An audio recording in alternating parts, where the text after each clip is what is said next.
So our son lived for 2 hours and 43 minutes, and I say for 2 hours and 43 minutes, the world was perfect.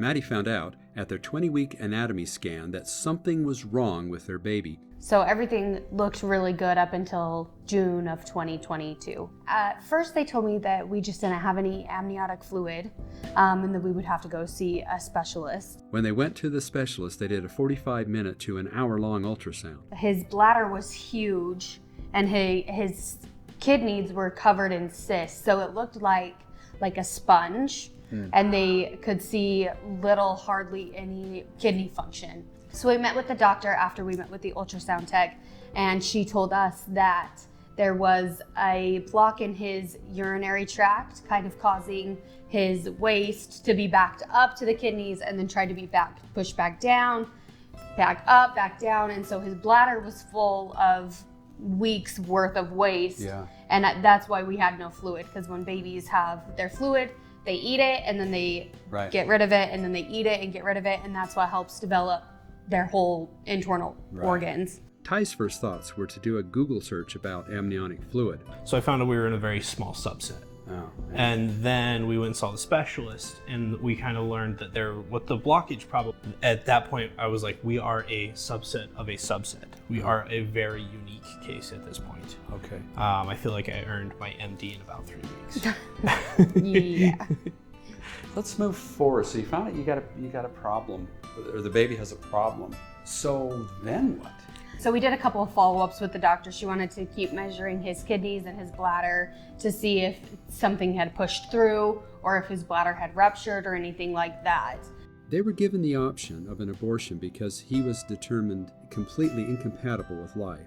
So this was during all of the Roe versus Wade stuff.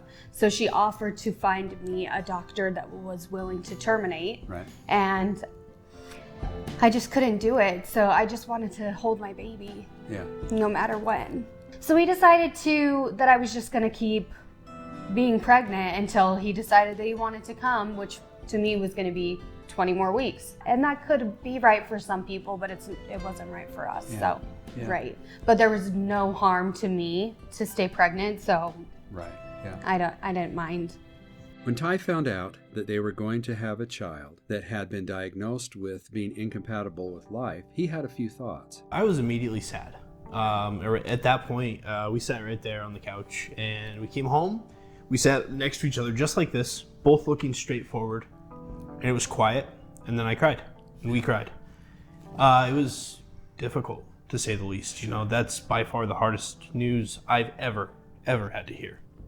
But it was thinking forward, you know, it was, well, what do I do for my wife? You know, yeah.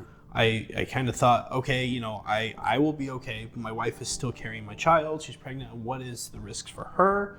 You know, we were told nothing at that point other than normal pregnancy. I think something that was maybe different for us at this point is that my thought at that point in time is a non-viable diagnosis.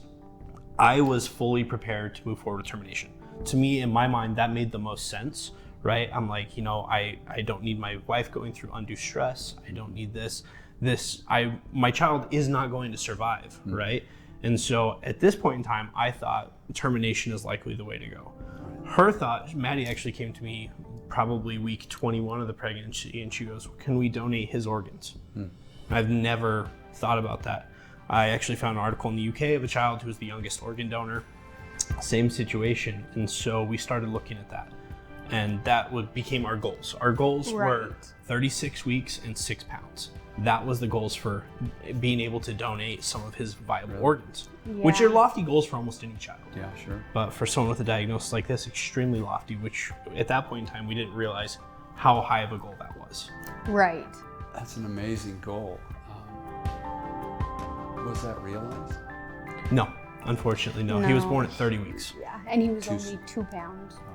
Yep. Little tiny guy. For the delivery, they went to the hospital that delivers high-risk babies in case there was any chance he could be saved. I went into labor early, so they stopped it. And so then I was out of labor for like a day and a half, and then I started back up again, and so we just kept it going.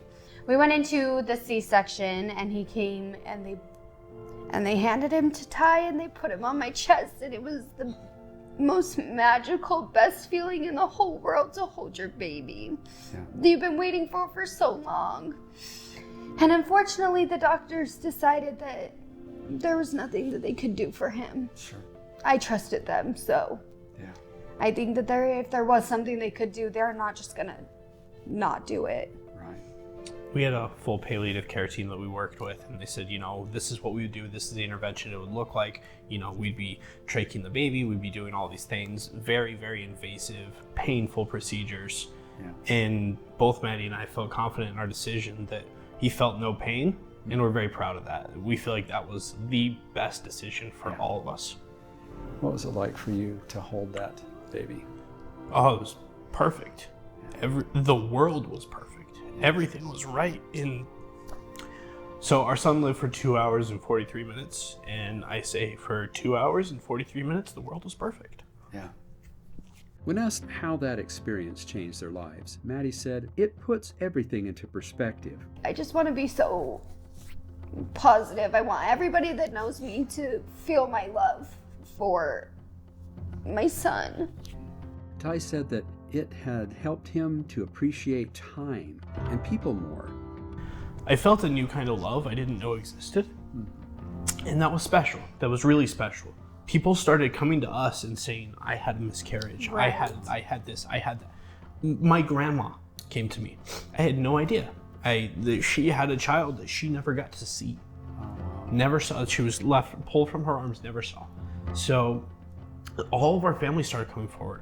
And that to me is crazy. I wish people would have been there all through the pregnancy, or people to talk to or ask questions. I've had probably 5 family members and say we've experienced some sort of infant loss, and being able to talk openly about it, that was kind of special. Some advice Ty would give to a dad whose wife is pregnant and they just got a terminal diagnosis is that your wife probably knows best. She has the closest connection, and she knows things you don't know or can't experience, and trust her. I chose, whatever my wife would like to do, that is what we're doing. And that was the greatest decision I've ever made. Do your research, listen to your doctors. They have a valued opinion, but they are doctors. They are looking for you much like a patient, where this is your life, this is your livelihood. What advice would you give another mom? I think the best advice that I could give is probably none. Really, the best things that people have said to me are, I don't know how you're doing this, or just acknowledging that it's the worst thing in the whole world. Like, for somebody, I would just say, I'm always here. I know it's terrible, but I'm here and I understand.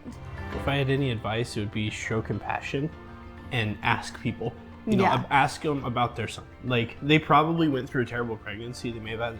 I want people to ask me about my son every single day. I would love to tell you his story. Everyone apologizes and said, I'm so sorry, I didn't know you lost your child. No, please don't apologize. Let me tell you about him. Yeah. So just show compassion.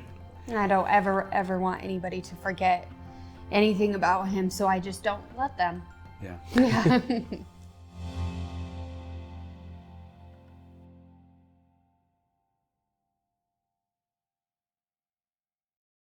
Help us make more Orange Socks videos by clicking below to subscribe. And make sure you hit the bell so you never miss an Orange Socks video. You can also find more of our videos here. Thanks for watching.